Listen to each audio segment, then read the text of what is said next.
Hei, știu că de obicei fac tipul ăsta de conținut stând jos și acum mi este luat scaunul, dar astăzi o să încercăm ceva diferit. Astăzi o iau cu mine la Bălea Lac, unde am pus muzică în weekend la Winter Kiss și asta este disclaimerul faptului că filmez intro-ul și outro după ce m-am întors și am aproape terminat de editat videoul ăsta, dar este un nou tip de conținut. Sunt curios dacă vă place, pentru că mai am câteva videouri de genul ăsta în viitor.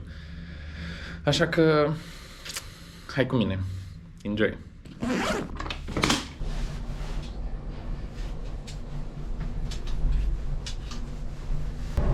Se stă momentan pe A1, dar sunt într-un bolid cu un domn din Domnești, care e în industria muzicală și care de obicei are foarte multă energie. Și nu e Dorian Popa. E un ratat din Domnești. Este Cristi Neacșu de la radio, pentru că mergem la Bălea Lac, mergem la hotelul de gheață să punem muzică, să facem Winter Kiss, să facem party. Dar problema noastră nu e aia, problema noastră este că, în primul rând, e trafic. Suntem un pic în întârziere, ar trebui să ajungem la 3, dar nu e chiar 3. Problema cea mai mare este că undeva acolo în spate avem foarte multe bagaje pe care noi, ca niște băieți deștepți ce suntem, le-am luat cu totul. Multe genți, multe trollere, multe console. Dar se cară cu o telecabină și cu un microbus. Și noi suntem 2. Și o să fim 4, dar degeaba, că noi avem bagaje pentru 8. 10. Dar nu suntem cei mai inteligenți, poate. Dar care suntem frumoși. Da, de frumoși, aici nu aveți ce să comentați. Revenim de sus, sper, unde mie mi-e frică că o să fie și frig. Am și bucat și la mine. Revenim imediat. Ăță.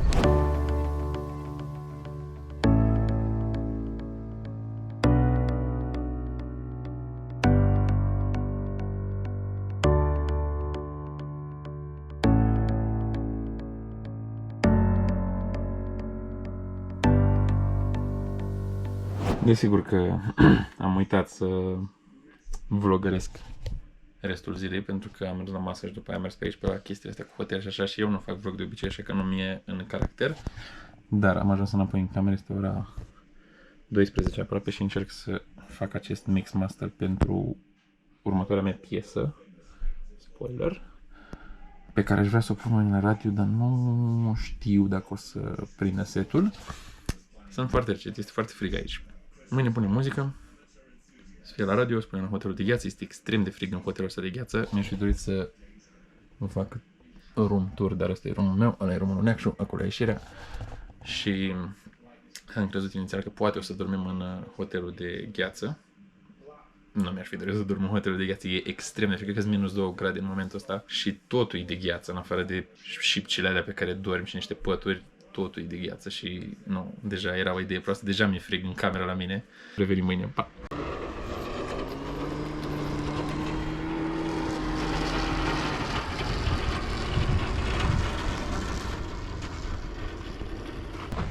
Bună dimineața, prieteni! Eu sunt ajutorul moșului înfăfărit până în gât. Este sâmbătă, este ziua în care punem muzică, în care ne auzim la radio, în care stăm toată ziua aici, pentru că aseară n-am filmat mare lucru și v-am explicat mai devreme de ce, dar astăzi mergem să luăm micul dejun, după aia punem muzică, după aia mâncăm, după aia punem muzică, după aia mâncăm și bem, după aia punem muzică. Pare un plan destul de simplu, dar o să vă mai arăt o dată ce drăguț e aici. Suntem la capătul lumii. Mă merg că avem semnal la telefon. Și cam atât. Căciula asta albă e furată, de-au ținut de iarnă nu se râde. Ne vedem mai târziu. Deci, situația e în felul următor. Noi ar trebui să punem muzica asta pe care auziți lumea mea, pentru că eu sunt aici. Pentru că eu sunt într-un colac. Pentru că acolo toți ne gândim să ne dăm cu colacul, să ridicăm drona și să ne dăm de acolo. Chestia e că suntem ca niște copii care au ADHD, pentru că noi ne-am trezit cu un gând, dar când am văzut că e frumos afară și am văzut colacele astea, s-a schimbat un pic situația. Dar e timp și de treabă, e timp și de distracție. Sper să nu ne prindă noaptea aici fără să facem nimic toată ziua. Se întâmplă. Update, fraților. Mergem cu colacele acolo sus, unde e o curte foarte mare. Eu sunt foarte vocal, că zic, hai să mergem, că vreau, că e șmecher, că nu știu ce.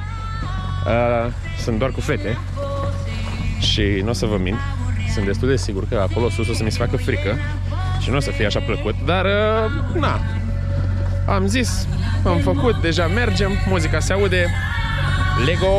E a 7 ore când ne dăm. E Cristina. Hei! De la ea am furat căciula asta. Furat. E împrumutată, dar nu știu că mai dau înapoi. Rămâne de văzut. Și Cristina a venit cu ideile astea handicapate. Să ne rupem noi gâtul înainte să punem muzica la radio. Că poate ne pierdem și treaba de făcut. Ești gata? Tu ești gata? Am putea să dăm un pic, stai așa. Ia, hai că ține asta.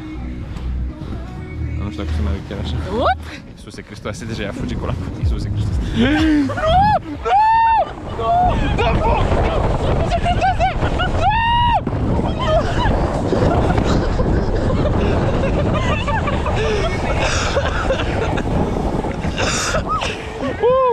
O, Iisuse! O, deci dâmbul ăla! O, nu se vede pe filmare, dar e un dâmb.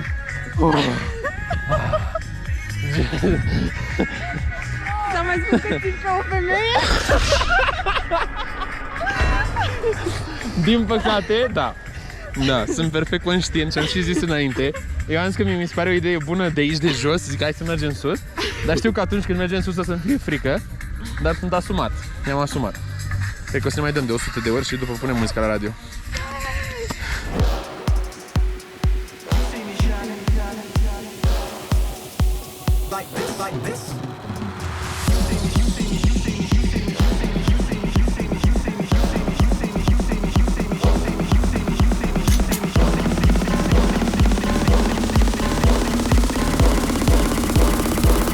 Seen it like this. Rex. Bun, am terminat prima parte a petrecerii de astăzi. O să ne auziți la radio astăzi după ora 7. Bine, acum câteva zile după ora 7, că nu stau eu să editez asta până de seară la ora 7.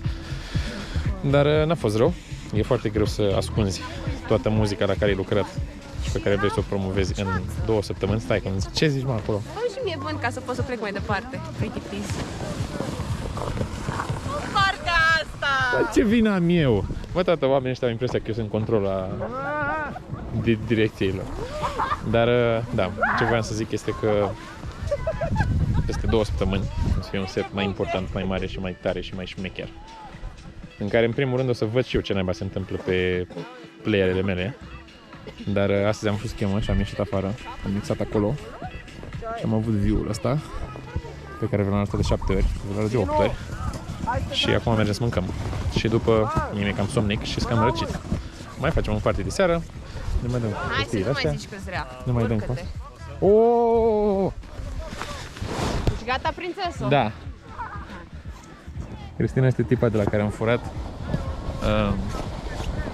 căciula și care vrea să-mi demonstreze faptul că există într-adevăr egalitate între noi toți ca oameni, iar ea mă trage pe colac să mă duc să mănânc. Asta înseamnă să fii DJ, prieteni. Astea sunt beneficiile. Asta primesc că sunt DJ aici, mă trage o femeie până la restaurant. Nu, doar că e simpatic. Stai că vine ăștia și îmi rup gura. Până aici, aici să-ți dai jos. Bine, mulțumesc! Bună din nou, prieteni, este aceeași zi. Ne duc fetele astea undeva, nu știu, la ceva tunel, la ceva view. Și că nu urcăm nicăieri, noi suntem în vârf de munte, dar noi nu urcăm, noi doar coborâm aici. Are naibii. Da, eu sunt cu Laura aici, încercăm să ghicim un cuvânt. Respir așa greu că noi nu urcăm. Și da, în loc să mă odihnesc, mă plimb pe munți, decât să iau o răceală de asta mediocră. Eu vreau să iau toată răceala de aici. Vreau să plec cu plămânii cobză. Nu le-am spus oamenilor.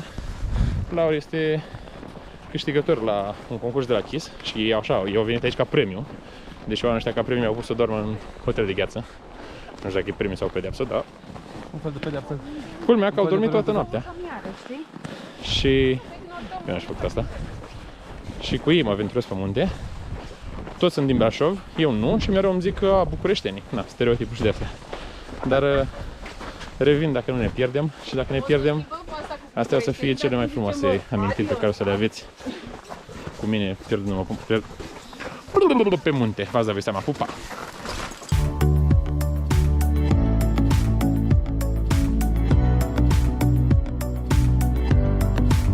Prieteni, hai că am uitat să vă fac turul cel mai important loc de aici, pentru că m-am luat cu treabă, dar este sâmbătă seară și mâncăm și ne pregătim de ultimul party, pentru că mai ne plecăm. Așa că acum o să vă duc prin hotelul de gheață. O să vă arăt ce este aici, cum mâncăm noi la 0 grade. Hotel de gheață, Lego. Este o cămăruță de intrare. Sunt luminițele astea în tavan aici, în zăpadă. Majoritatea chestiilor sunt de gheață. Like, gheață. Asta e o altă cămăruță cu un pian. Aici o să scriem o piesă. Un șemineu. Foarte ironic șemineul ăla aici. Și aceste, sper că se văd pe cameră, dar sunt niște cuburi mari de gheață în care e un laser folosit ca să ajungă la chestiile astea. Foarte, foarte drăguț. Acum am realizat că în camere care au nume acestea, gen Berlin și toate astea, sunt oameni cazați și eu nu știu în care sunt cazați. Deci nu știu dacă pot să vă arăt vreo cameră. Asta este o altă cămăruță. Aici este Dublin. Și camerele n-au uși, au draperii. Așa că o să încerc să-mi dau seama de o cameră care... Aici e drăguță. O cameră care nu are draperii retrase, dar cam toate au. Oh. Aici sunt camere. Aici sunt camere. Trebuie să mă las jos în toate locurile astea, nu știu dacă voi v-ați prins. Uite, aici nu e nimeni. Bam, și asta e o cameră. Nu-i fain. E un pătuț, niște pături. Asta nu știu, se vrea a fi un scaun poate, sau de Iisuse Hristoase altceva. Dar, da, astea sunt camerele, nu o să mă pun în ele că nu vreți să vedeți asta. Dar, uite, asta e o cameră luminată cu alb. Așa un sneak peek. Dar arată cam similar toate camerele din ce am observat. Și mai sunt niște baruri, doar că eu acum o să vă rog să mă așteptați un pic, că m-am pierdut. Ah, ok. Mai sunt niște baruri unde e băutura și mâncarea. Și uite, asta e un bar. Bună, fetelor! Ele sunt fetele care au grijă de noi, au avut grijă de noi toată perioada asta și ei sunt prietenii. Bună, prieteni, am făcut și eu turul acestui hotel după 2 zile de când suntem aici. Și cam atât. Asta e turul, asta e hotelul. Iar acum eu o să cer băutura campionilor, care e undeva aici, uitați asta, este a mea. Cei mai conesori dintre voi știu că un cold drex e cel mai sănătos lucru pe care îl bei la munte. Cheers!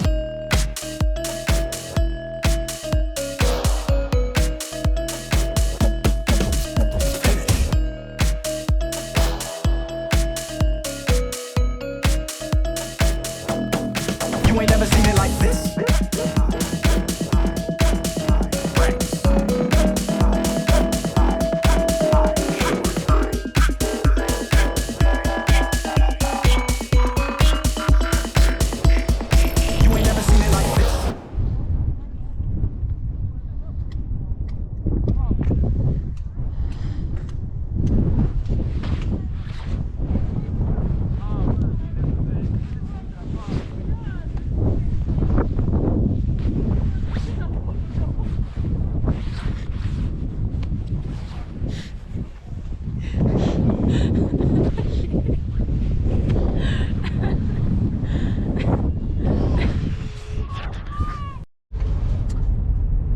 Ce am vrut eu să zic mai devreme, am zis că am dormit puțin, că am dormit prost, că mă doare gâtul, că suntem praf.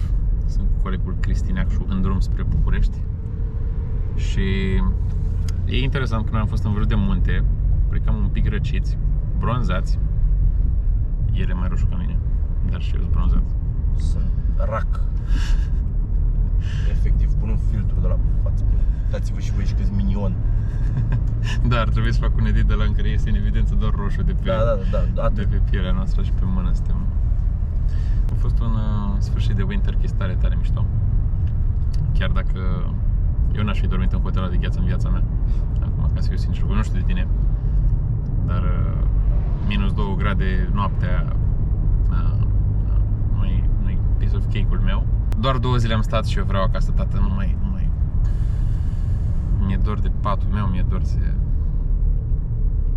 dor de pucică, mi-e dor să stau liniștit, să nu mai port 3 straturi de haine doar la picioare, să scap naiba de bocanci ăștia, pe mine mă termină. Și am aflat că nu știu să mă leg la șiret, da, asta e. Nu știu de unde se spawnau toți oamenii ăia. Nu știu, la un dat erau vreo 20 de oameni, cred. N-am idee de unde au venit. Dar o să vă arăt niște filmări tare drăguțe făcute de... Am făcut și Tino, au făcut și niște oameni care mi l-au trimis pe WhatsApp. Dar cam atât. Când o să ajung la București o să editez video ăsta și ne auzim la radio în curând. No, cam așa am petrecut weekendul ăsta la Bălea, că a fost o experiență foarte mișto, foarte interesantă. Mulțumesc Kiss FM pentru oportunitatea asta.